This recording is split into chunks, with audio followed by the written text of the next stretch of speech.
Indian Regulatory Act. So today we will be covering every topic inside this chapter.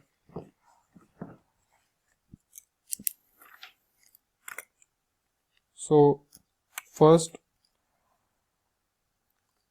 हमें ये पता रहना चाहिए कि लॉ क्या है, ठीक है। So law is basically a set of obligation and duties imposed by the government for securing welfare and providing justice to society, ठीक है। Here I have written the same statement, but ये तो हो गई अब एक मतलब एग्जाम पॉइंट ऑफ व्यू से लिखने के लिए तो ये ठीक है तो हम पर पहले समझना भी पड़ेगा ना, फिर तो आप खुद से भी लिख सकते हो। तो लॉ क्या है? एक सेट रूल है जो गवर्नमेंट ने सेट किया है to provide justice and for securing welfare, ताकि सब लोग ठीक से रह सके और सब चीज़ फेयरली हो। तो उसके लिए गवर्नमेंट ने लॉज बनाए हैं, हर चीज़ के लॉ है, ठीक है। अब सोर्सेस ऑफ लॉ की बात करते हैं तो सम मेन सोर्सेस या फिर मेन सोर्सेस आर, फर्स्ट तो ये हो गया कॉन्स्टिट्यूशन, ठीक है। कॉन्स्टिट्यूशन में हर चीज़ के लिए लॉ लिखे गए हैं, ठीक है। Second, statues of laws made by parliament. फिर थर्ड हो गया स्टेट असेंबलीज, हर स्टेट के अपनी अपनी होते हैं। फिर फोर्थ हो गया प्रेसिडेंट, और फिफ्थ हो गया in some cases established custom and usages, ठीक है। अब ये क्या होते हैं कि जो बहुत टाइम से लोग फॉलो कर रहे हैं, ठीक है, तो वो एक कस्टम बन गया है, यूज कर रहे हैं तो वो एक कस्टम बन गया है, तो उसे भी हम लोग लॉ के अंडर ही मतलब लॉ ही मानते हैं। तो वो आ गया कस्टम लॉज में या फिर एस्टैब्लिश कस्टम में, ठीक है। फिर अब आते हैं हम लोग इंडियन रेगुलेटरी फ्रेमवर्क पे, ठीक है। तो ये हम लोग डिवाइड किए हैं 4 टॉपिक में, ठीक है। फर्स्ट हो गया व्हाट इज लॉ, सेकंड हो गया एनफोर्समेंट ऑफ लॉ, एनफोर्स कैसे होता है, ठीक है। थर्ड हो गया मेजर रेगुलेटरी बॉडीज। फोर्थ हो गया स्ट्रक्चर ऑफ आईजीएस। आईजीएस क्या है? इंडियन जुडिशियल सिस्टम, ठीक है। ये देखो यहाँ पे मैं कर दे रहा हूँ सब में सर रेक्टेंगल, और ये देखो आईजीएस में मार्क किया हूँ इंडियन जुडिशियल सिस्टम, ठीक है। अब पहले अपन जानते हैं नीड ऑफ लॉ, ठीक है, मतलब क्यों हम पढ़ रहे हैं, क्या नीड है उसकी। ये देखो, so we are studying law not just because it has been prescribed in syllabus. हम लोग सिर्फ इसलिए नहीं पढ़ रहे क्योंकि सिलेबस में दिया गया है लॉ का subject, but because of the need in this field. इसलिए पढ़ रहे हैं क्योंकि इसकी नीड है, जो उस फील्ड में अपन पढ़ाई कर रहे हैं या फिर जिस फील्ड में हम लोग जा रहे हैं ना, उस फील्ड में लॉ की नीड है बहुत। बिकॉज जैसे अगर आप किसी एक कंपनी के या फिर ऑर्गेनाइजेशन या फिर किसी एम्प्लॉयर के सीए हैं, ठीक है, अगर अब वो कोई डिस्प्यूट में फंसता है या फिर डिस्प्यूट में या फिर किसी कॉन्फ्लिक्ट में आता है, ठीक है, लीगल कॉन्फ्लिक्ट में, तो वो सबसे पहले आपके पास आएगा, बिकॉज आप उसके सीए है ना, तो वो आपके पास आएगा कुछ एडवाइस मांगने के लिए। तो अगर आप अवेयर ही नहीं रहेंगे लॉस के बारे में या फिर लॉ से, तो फिर आप क्या ही हेल्प कर पाएंगे। तो because of that awareness of law is very important for a chartered accountant, ठीक है। फिर आते हैं हम रेगुलेटरी फ्रेमवर्क का जो पर्पस है क्या है, ठीक है। अब रेगुलेटरी फ्रेमवर्क का पर्पस यहाँ लिखा है, ये देखो, The purpose of regulatory framework is to provide a set of uniform rules and regulations that will govern the conduct of people interacting with each other in personal as well as business relationships. ठीक है, मतलब क्या हुआ, जो regulatory framework है ना, वो provide करता है एक कोड ऑफ कंडक्ट, ठीक है, दो इंडिविजुअल के बीच या फिर कोई ऑर्गेनाइजेशन और इंडिविजुअल के बीच, मतलब पर्सनल में भी और बिजनेस रिलेशन में भी, ठीक है। तो उस कोड ऑफ कंडक्ट में चलना चाहिए, वही है उसका पर्पस, मतलब रेगुलेटरी फ्रेमवर्क का, ठीक है।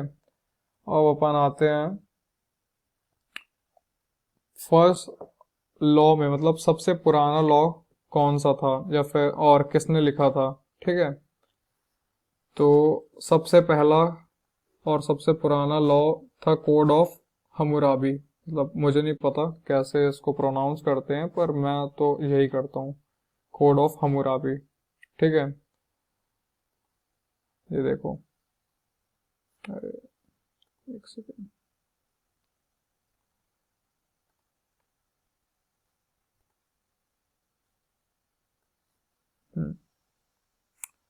ये देखो यहाँ पे code of Hammurabi, oldest law in written form made by king Hammurabi, सबसे पुराना लॉ जो कि लिखा गया है या फिर बनाया गया है किंग हम्मुराबी। अब किंग हम्मुराबी कौन है, वो बेबीलोन के किंग थे from period 1792 to 1758 BC before Christ, ठीक है।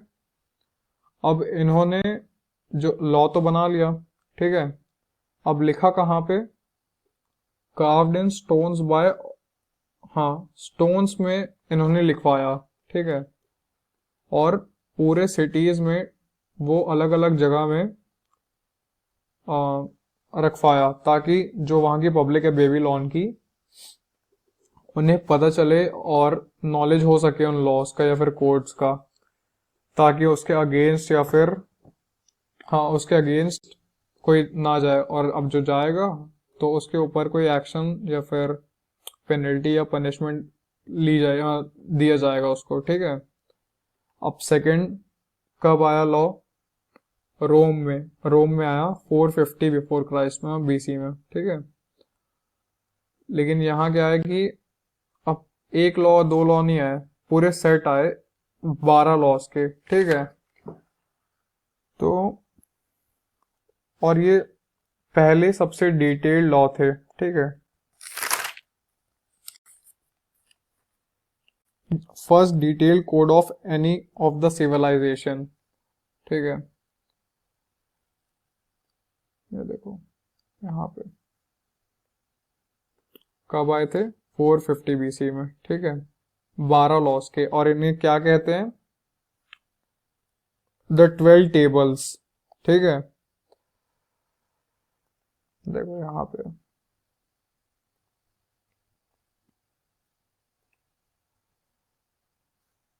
हम्म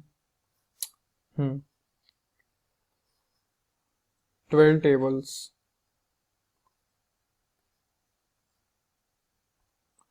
और इन लॉ का पर्पस क्या है, या फिर ये 12 टेबल्स का पर्पस क्या है, to protect the right of public and to provide them remedy for the wrongs, जो पब्लिक राइट्स है उन्हें प्रोटेक्ट करना, और जो गलत है उनके लिए रेमेडी प्रोवाइड करना, इनका पर्पस था, ठीक है।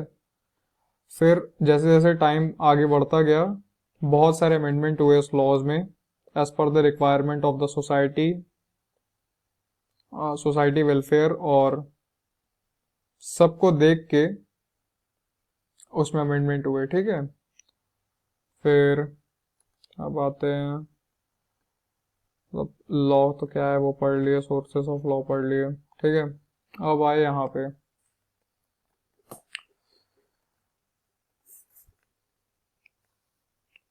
As we know India is a parliamentary democracy, जैसे हमें पता है इंडिया जो है वो पार्लियामेंट्री डेमोक्रेटिक कंट्री है, ठीक है। यहाँ पे हमें खुद मौका मिलता है, खुद चांस मिलता है हमारे रिप्रेजेंटेटिव को इलेक्ट करने का, चूज करने का, ठीक है। तो जो लेजिस्लेटिव असेंबली के लिए, ठीक है, अपने अपने स्टेट के। अब क्या है पार्लियामेंट के लिए भी, तो क्या है कि जो हम रिप्रेजेंटेटिव चूज करते हैं वही आगे जाके लॉज बनाते हैं पार्लियामेंट में और स्टेट असेंबलीज में, ठीक है। अब जो पार्लियामेंट है वो है ultimate law making body of the country, ठीक है। देखो यहाँ लिखा है parliament is the ultimate law making body, और ये देखो these representatives which we elect और whom we elect then make laws in the parliament or in the state assemblies, ठीक है। फिर ये देखो अब आते हैं गवर्नमेंट ऑफ इंडियन एक्ट में, इंडिया एक्ट 1935 में। अब ये गवर्नमेंट ऑफ इंडिया एक्ट क्या था, ये देखो यहाँ लिखा है।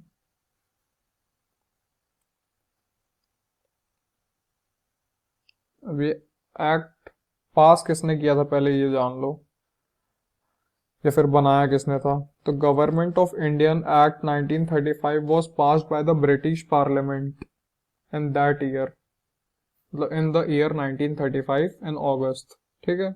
देखो यहाँ लिखा है government of Indian act 1935 was passed by the British parliament in 1935, ठीक है। अब ये प्रीकर्सर है कॉन्स्टिट्यूशन ऑफ इंडिया का। अब प्रीकर्सर मतलब क्या होता है, पुराना वर्जन, ओल्डर वर्जन बोल सकते हैं, ठीक है। तो जो अभी कॉन्स्टिट्यूशन है इंडिया का उसका वो ओल्डर वर्जन था हमारा गवर्नमेंट ऑफ इंडिया एक्ट, ठीक है।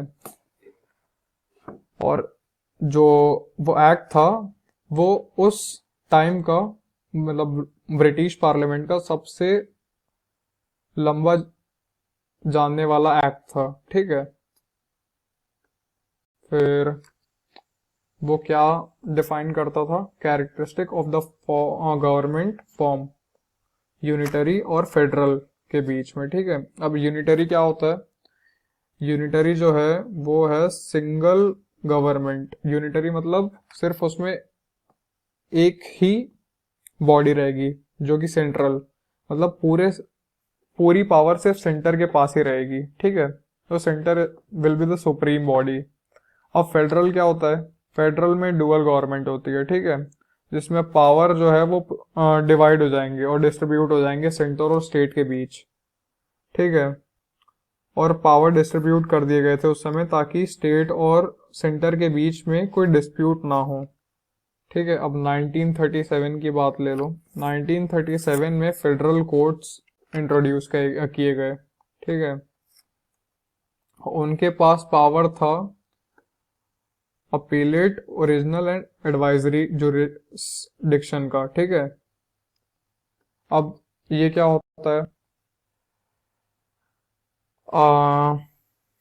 ओरिजिनल ये लिखा है the courts power to listen to a matter from the very beginning.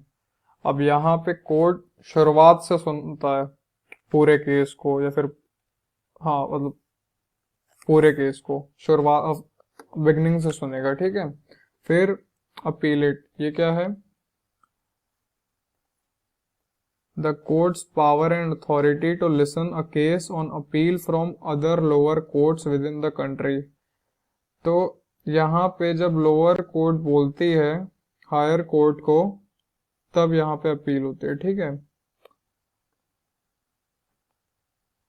फिर एडवाइजरी, एडवाइजरी क्या होता है कि यहाँ पे जो हायर कोर्ट्स है उनका जो आंसर या फिर जो भी वो डिसाइड किए रहते हैं पहले, वही हम कंसिडर करते हैं उस सिमिलर केस में लोअर कोर्ट में, ठीक है। मतलब मान लो कोई एक केस चल रहा है आज, ठीक है। अब वो केस पहले जा चुका है सुप्रीम कोर्ट में और यहाँ पे डिस्ट्रिक्ट कोर्ट में चल रहा है, तो जो सुप्रीम कोर्ट में फैसला लिया गया होगा ना, जो भी जजमेंट पास हुई होगी उस समय, वही जजमेंट के बेसिस पे आज यहाँ भी जजमेंट पास होगी डिस्ट्रिक्ट कोर्ट में भी, ठीक है। तो उसको बोलते हैं एडवाइजरी, ठीक है। तो फेडरल कोर्ट जो थे उस समय उनके पास वो मतलब 12 साल सर्व किए, ऑपरेट किए और सिर्फ 151 केस आए थे उनके पास, ठीक है। जो फेडरल कोर्ट है वो आज बन चुके हैं, क्या बन चुके हैं ये, सुप्रीम कोर्ट। हाँ, तो जो फेडरल कोर्ट है, the federal court was the precursor और the antecedent of the current apex court which is the supreme court of India, ठीक है, विच केम इन वर्किंग फ्रॉम 1950। तो जो फेडरल, ये देखो यहाँ पे लिखा है, तो जो फेडरल कोर्ट्स है ना, वो आज के बन चुके हैं, आज बन चुका है सुप्रीम कोर्ट, ठीक है। अब उस समय सुप्रीम कोर्ट को ही फेडरल कोर्ट्स कहा जाता था, ठीक है। क्योंकि सुप्रीम कोर्ट तो 1950 में आया, या फिर एस्टैब्लिश हुआ या फिर इंट्रोड्यूस हुआ, उसके पहले फेडरल कोर्ट्स बोलते थे, ठीक है। फिर law making power is divided into three categories, namely state, central and concurrent, ठीक है। अब लॉ मेकिंग पावर मतलब लॉ बनाने का पावर स्टेट के पास भी है, सेंटर के पास भी, अपने अपने लिए, ठीक है। स्टेट भी बनाता है, सेंटर भी बनाता है, और एक और लिस्ट निकलती है जिसमें दोनों के लिए रहता है, ठीक है। अब उसको क्या बोलते हैं, कॉन्करेंट लिस्ट। एक सेकंड में आपको दिखा देता हूँ, स्टेट, कॉन्करेंट और सेंट्रल लिस्ट, ठीक है।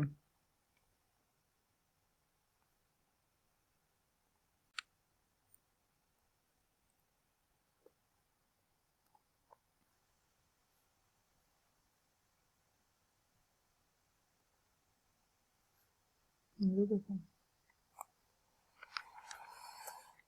State, concurrent, union list.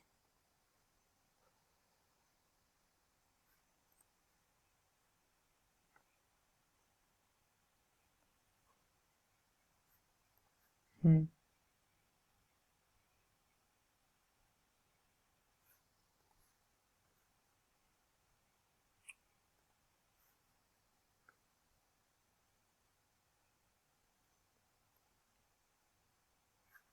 ये लिस्ट हो गई, ठीक है। देखो, यूनियन लिस्ट में defence, atomic energy, foreign affairs, war and peace, railways, foreign trade, currency and coinage. State list में क्या क्या आ गया, agriculture, police, prison, local government, public health, land, liquor, ठीक है, animal husbandry, state public services, ठीक है। अब कॉन्करेंट, कॉन्करेंट क्या है, जिसमें दोनों है, ठीक है, education, transfer of property other than agriculture land, ठीक है, फॉरेस्ट, ट्रेड यूनियंस, ठीक है। अब ये लिस्ट अगर चाहो तो स्क्रीनशॉट ले सकते हैं, ले सकते हो मतलब। अब आते हैं अगले टॉपिक पे, टाइप्स ऑफ लॉज। अब टाइप्स ऑफ लॉ चार टाइप के हैं, ठीक है। अब यहाँ पे हम चार मतलब डिस्कस करेंगे, क्या क्या, क्रिमिनल, सिविल, कॉमन, और एक है प्रिंसिपल ऑफ नेचुरल जस्टिस, ठीक है। अब क्रिमिनल लॉ क्या होता है, क्रिमिनल लॉ जो है, criminal law is concerned with laws penetrating to violation of the rules of public or rules of law or public wrong and punishment of the same। तो जो हम लोग रूल को वायलेट करते हैं ना, उसका जो पनिशमेंट मिलता है वो क्रिमिनल लॉ में आता है। मतलब अब वो किस एग्जाम्पल दे देते हैं पहले, जैसे रेप हो गया, मर्डर हो गया, और क्या क्या होगा,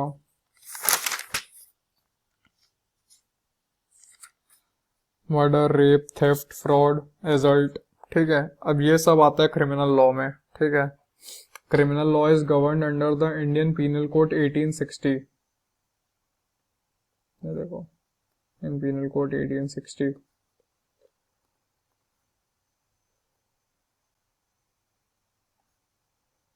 तो क्रिमिनल लॉ जो है ना, वो 1860 पीनल कोड और कोड ऑफ क्रिमिनल प्रोसीजर से गवर्न होता है, ठीक है, 1973 सीआरपीसी।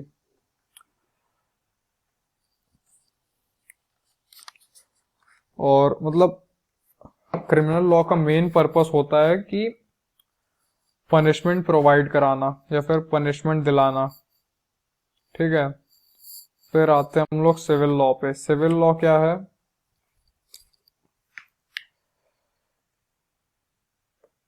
सिविल लॉ इज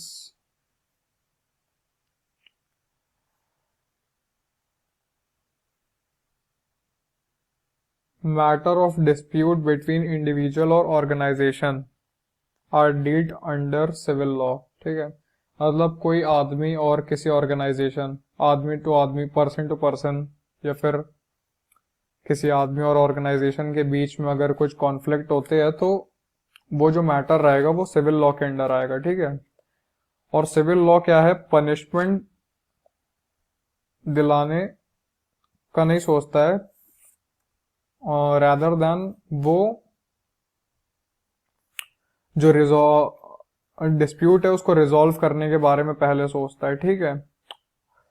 फिर एक्ट ऑफ प्रोसेस एंड, देखो यहाँ पे यही लिखा गया है, civil law primarily focus on dispute resolution rather than punishment, ठीक है।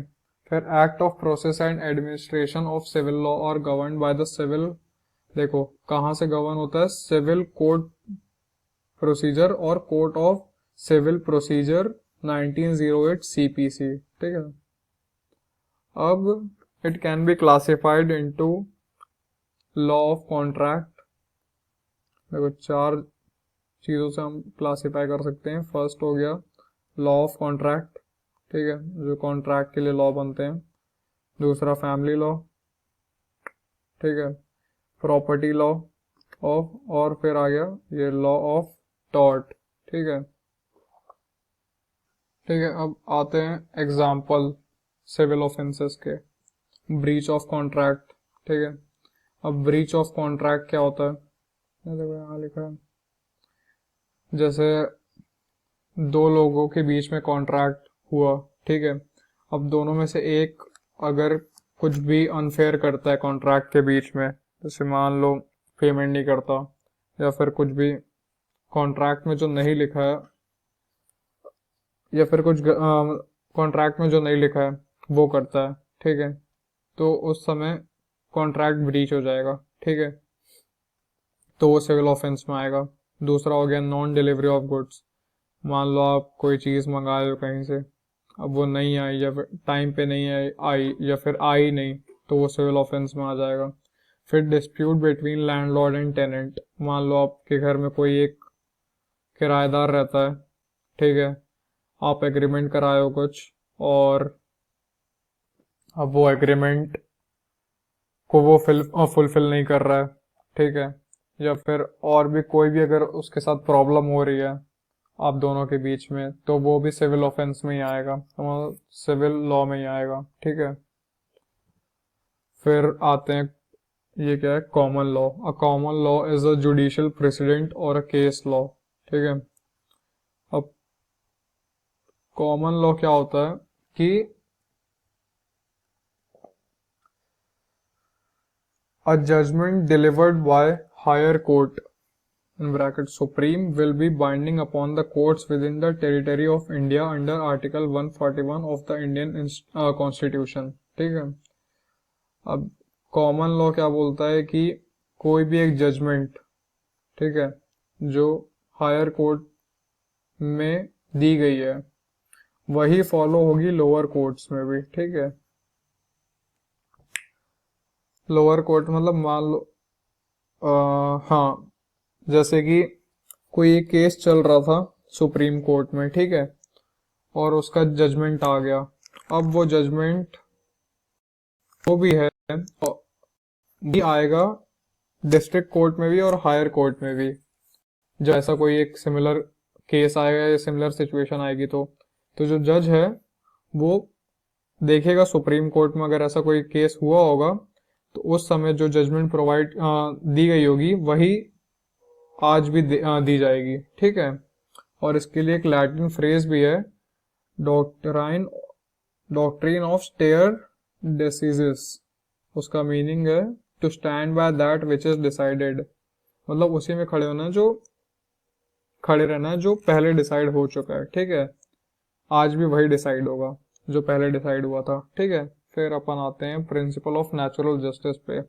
It gives principle which are to be followed to get fair result. देखो अब ये क्या कहता है कि ये सारे प्रिंसिपल हमें फॉलो करने हैं फेयर रिजल्ट्स के लिए, ठीक है। अब वो क्या है? फर्स्ट हो गया, no one should be made a जज in his own case directly और इनडायरेक्टली। हाँ देखो, कोई भी अपने केस का खुद जज नहीं होना चाहिए, ठीक है। नहीं तो वो तो वही बोलेगा ना कि वो गिल्टी नहीं, हाँ गिल्टी नहीं है। और ना ही वो जज होना चाहिए, डायरेक्टली भी और इनडायरेक्टली भी वो जज नहीं होना चाहिए, मतलब उसके फैमिली का भी कोई नहीं रहना चाहिए, ठीक है। नहीं तो वो तो बायस्ड हो जाएगा ना उसका आंसर तो, ठीक है। फिर give the other party a fair hearing. और जो आपकी अपोनेंट है या फिर जो आपके अगेंस्ट में है, उसे भी फेयर चांस मिलना चाहिए अपनी बात रखने का, तभी तो फेयर रिजल्ट आएगा ना। ऐसा नहीं है कि आप सिर्फ अपना बताओगे और सामने वाली पार्टी कुछ नहीं बोलेगी, या फिर आप उसको दबा दोगे, तब वो फिर फेयर कहाँ हुआ। तो फ्री और फेयर रिजल्ट के लिए प्रिंसिपल ऑफ नेचुरल जस्टिस ये कहता है कि पहला तो कोई भी अपने केस का खुद जज नहीं होना चाहिए, और दूसरा कि दूसरी अपोनेंट पार्टी को भी फेयर चांस मिलना चाहिए हियरिंग का, ठीक है। फिर अब आते हैं process of making a law पे, ठीक है। कहाँ है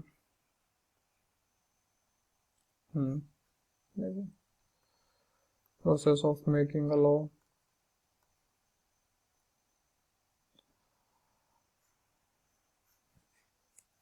सेकेंड,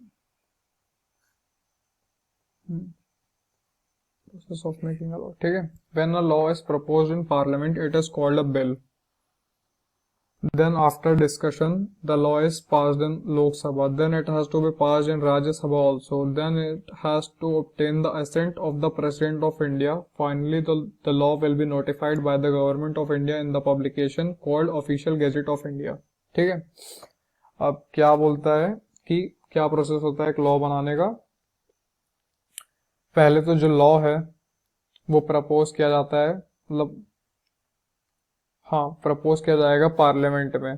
तो जब पार्लियामेंट में प्रपोज किया जाएगा उसका आइडिया, तो वो लॉ नहीं कहलाएगा, पहले वो बिल कहलाता है, ठीक है। फिर जब सब डिस्कस करेंगे वहां पार्लियामेंट में, तो फिर वो जाएगा वहां से लोकसभा में, ठीक है। अब लोकसभा से वो जाएगा राज्यसभा में। फिर राज्यसभा के बाद उस बिल को एसेंट चाहिए प्रेसिडेंट का भी, मतलब रजामंदी बोलो, हाँ रजामंदी, रजामंदी हो गई, या फिर अप्रूवल चाहिए प्रेसिडेंट का, ठीक है। अब जब प्रेसिडेंट अप्रूव करेगा तब जाके वो नोटिफाई होगा गवर्नमेंट ऑफ इंडिया का जो एक पब्लिकेशन है ऑफिशियल गैजेट ऑफ इंडिया, उसमें नोटिफाई होंगे, ठीक है। वो जो बिल है वो नोटिफाई होगा, और उसके बाद जब वो एक बार नोटिफाई हो गया गैजेट में, तब वो जाके लॉ बनेगा, ठीक है। और कब से लॉ बनेगा? जब से जिस तारीख से वहां जो इफेक्टिव डेट होगी, ठीक है।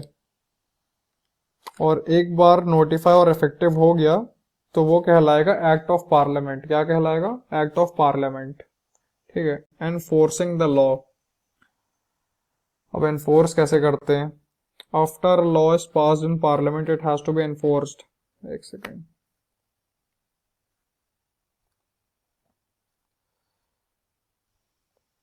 अब जैसे लॉ पास हो गया पार्लियामेंट में, ठीक है, अब उसको एनफोर्स भी तो करना है, मतलब वो फॉलो भी तो होना चाहिए ना।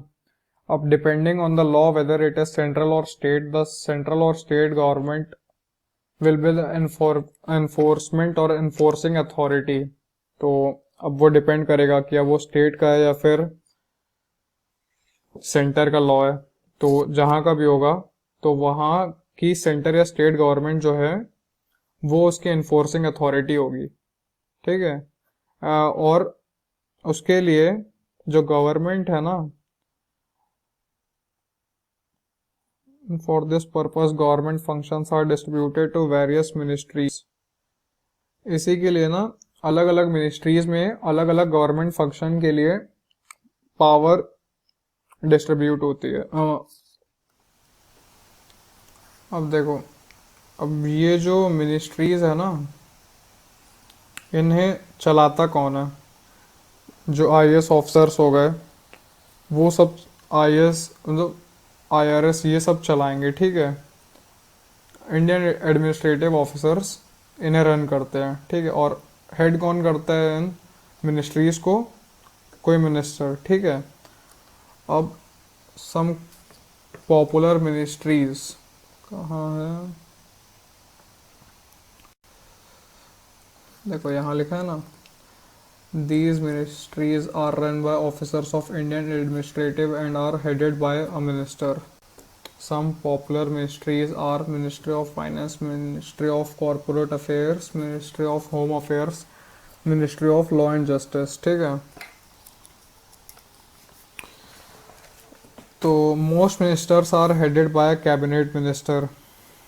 ज़्यादातर मिनिस्टर जो हैं उन्हें कौन हेड करता है? कैबिनेट मिनिस्टर, ठीक है। Who sits in the Union Council of Minister, ठीक है, and is typically supported by a team of junior minister called Ministries of State। देखो एग्जाम्पल से अपन देखते हैं, ठीक है। अब इनकम टैक्स की बात ले लेते हैं, ठीक है। हम इनकम टैक्स हो गया। अब ये जो है इम्प्लीमेंटेड कौन इम्प्लीमेंट करता है? मिनिस्ट्री ऑफ फाइनेंस, ठीक है। अब through central board of direct taxes, ठीक है। अब central board of direct tax किसके अंडर आता है? डिपार्टमेंट ऑफ रेवेन्यू, ठीक है। और उसको कौन एडमिनिस्ट्रेट करता है? इंडियन रेवेन्यू सर्विसेज वाले जो ऑफिसर रहेंगे वो उन्हें एडमिनिस्ट्रेट करते हैं, ठीक है। तो ऐसा साइकिल चलता है, ठीक है। अब आते हैं मिनिस्ट्री ऑफ फाइनेंस में। Ministry of finance is concerned with the economy of India, serving as treasurer of India. One of the important function is to present union budget। देखो फाइनेंस मिनिस्ट्री का काम क्या होता है? पहला तो वो सर्व कर रही है as a treasurer of the country, ठीक है। फिर वो हर साल यूनियन बजट प्रोवाइड करती है, ठीक है, बनाती है। फिर apex of controlling authority of 4 central services, और वो जो है वो 4 सेंट्रल सर्विसेज की हाईएस्ट अथॉरिटी है। किसकी किसकी? इंडियन रेवेन्यू सर्विसेज की, ठीक है, Indian audit and account service, Indian economic service, Indian civil account service, ठीक है। और एक ई कॉमर्स सर्विस की भी जो कि सेंट्रल है, वो है Indian cost and management account service, ठीक है। ये देखो यहाँ लिखा हुआ है Indian cost and management account service. तो ये सब की वो एपेक्स है, ठीक है, ministry of finance. Ministry of finance. अब आते हैं डिपार्टमेंट कौन कौन से हैं फाइनेंस मिनिस्ट्री के अंडर में। कौन कौन से हैं? डिपार्टमेंट ऑफ इकोनॉमिक अफेयर्स, ठीक है, department of expenditure, department of revenue,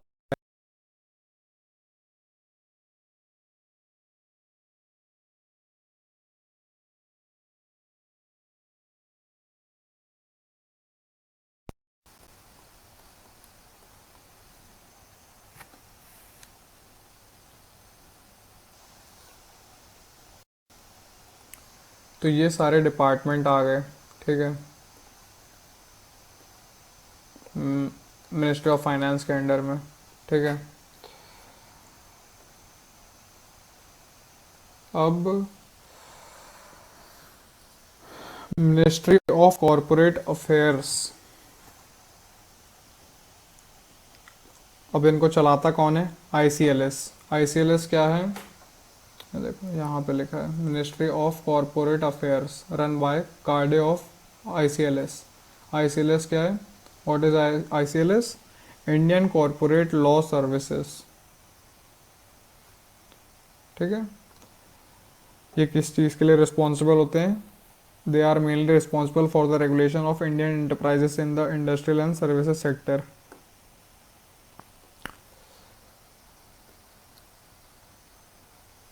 देखो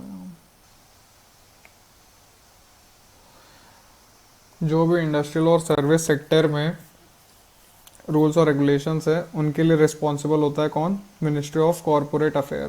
ठीक है, वो देखता है कि जो कंपनी एक्ट है 1956 में भी जो था वो ठीक से फॉलो होता था या नहीं, 2013 में जो है जो बनाया गया है वो भी फॉलो होता है कि नहीं ठीक से। ठीक है, फिर वो ये भी देखता है कि insolvency and bank करप्सी code 2016 follow हो रहा है कि नहीं, दोनों जगह ना, इंडस्ट्रियल भी और सर्विस दोनों सेक्टर में। फिर वो भी देखता है कि लिमिटेड लाइबिलिटी पार्टनरशिप एक्ट ठीक से फॉलो हो रहा है कि नहीं, जो कि है 2008 का एलएलपी एक्ट। ठीक है, फिर आते हैं मिनिस्ट्री ऑफ होम अफेयर्स में, क्या बोलते हैं उसको हिंदी में? गृह मंत्रालय,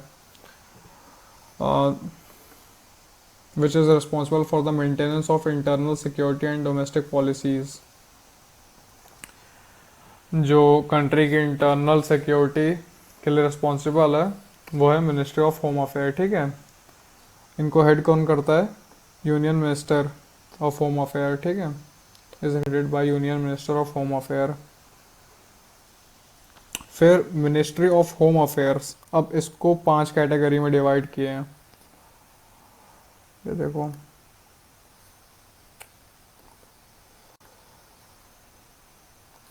क्या क्या है?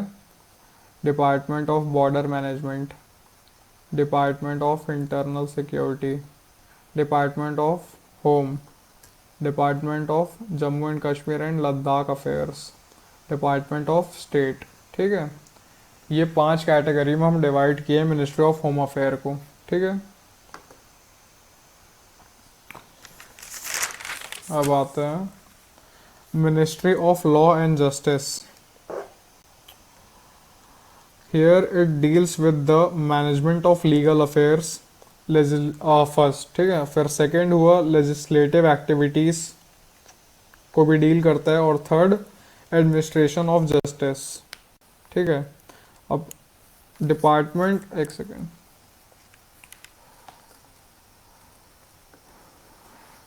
ये तीनों चीज़ को डील करता है। ठीक है,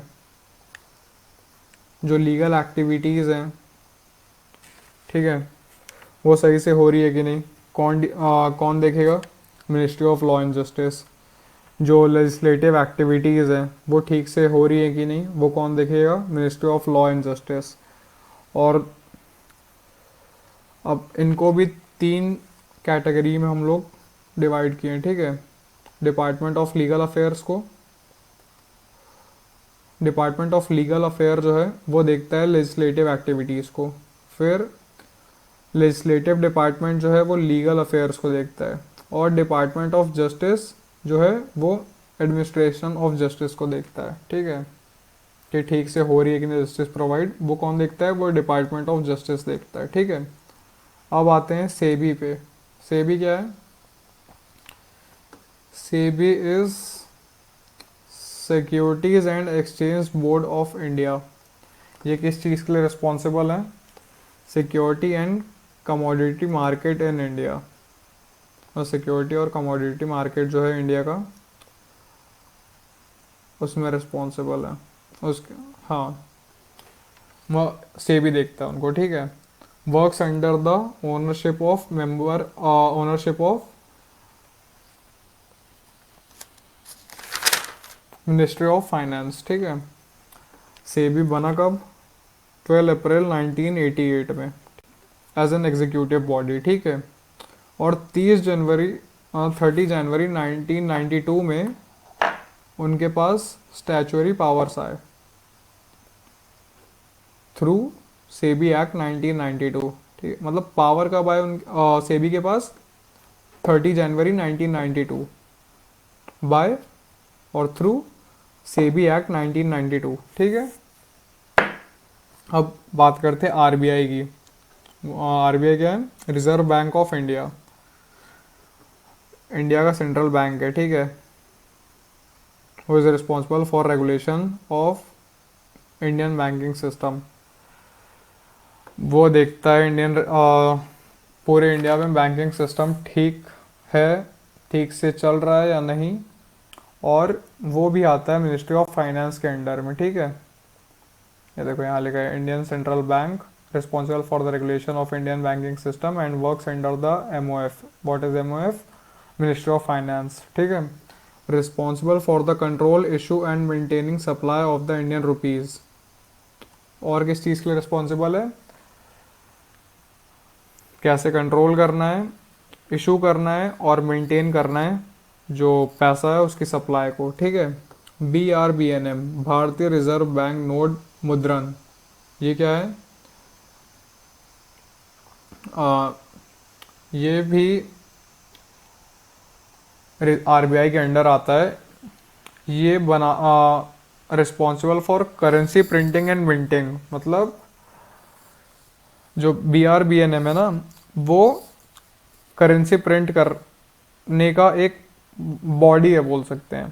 ठीक है, और कहाँ पे करेंसी प्रिंट होती है? देखो, दो जगह है जहाँ पे प्रिंटिंग प्रेस है आरबीआई के। कहाँ कहाँ पे? एक नासिक में, ठीक है, वेस्टर्न इंडिया, और दूसरा देवास में। कहाँ पे? Central India. ठीक है, करेंसी प्रिंटिंग प्रेस। ठीक है,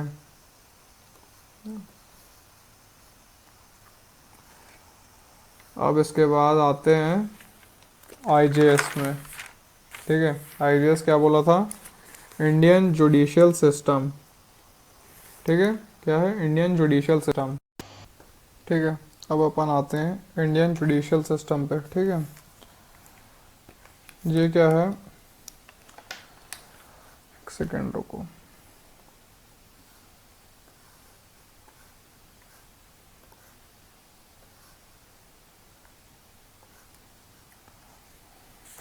इंडियन जुडिशियल सिस्टम। ठीक है,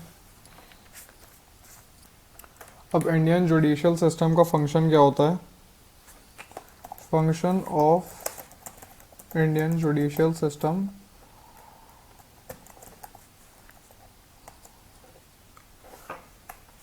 पहला हो गया रेगुलेशन ऑफ द इंटरप्रिटेशन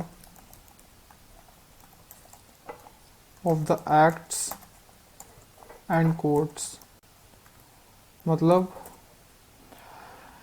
कि जो एक्ट और कोड हैं, सिविल कोड्स, वो ठीक से फॉलो हो रहे हैं कि नहीं।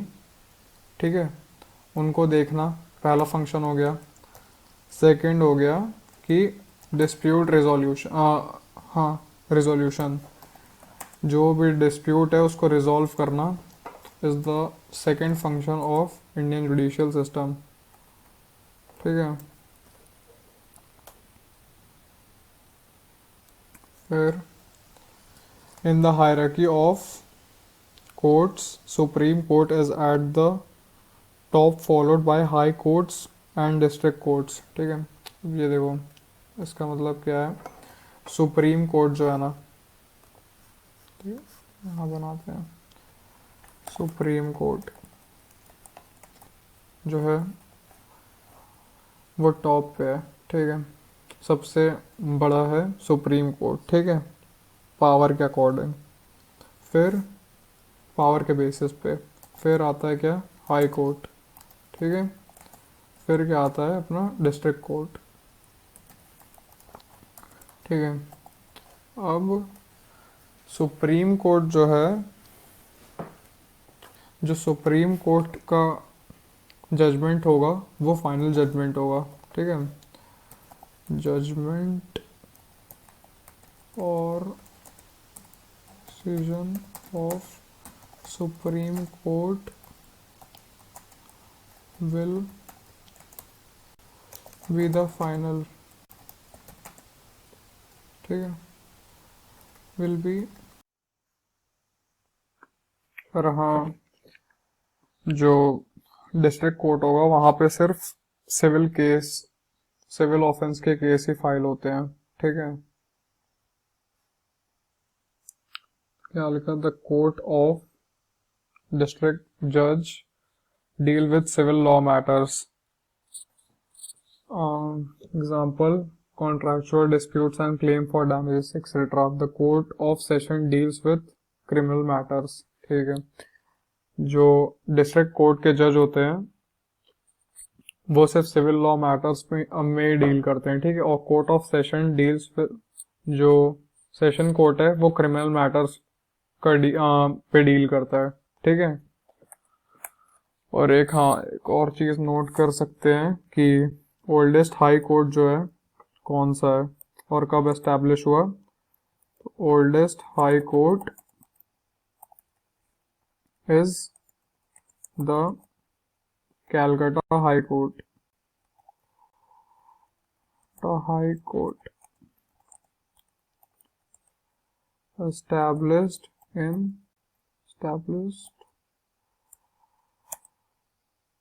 on 2nd July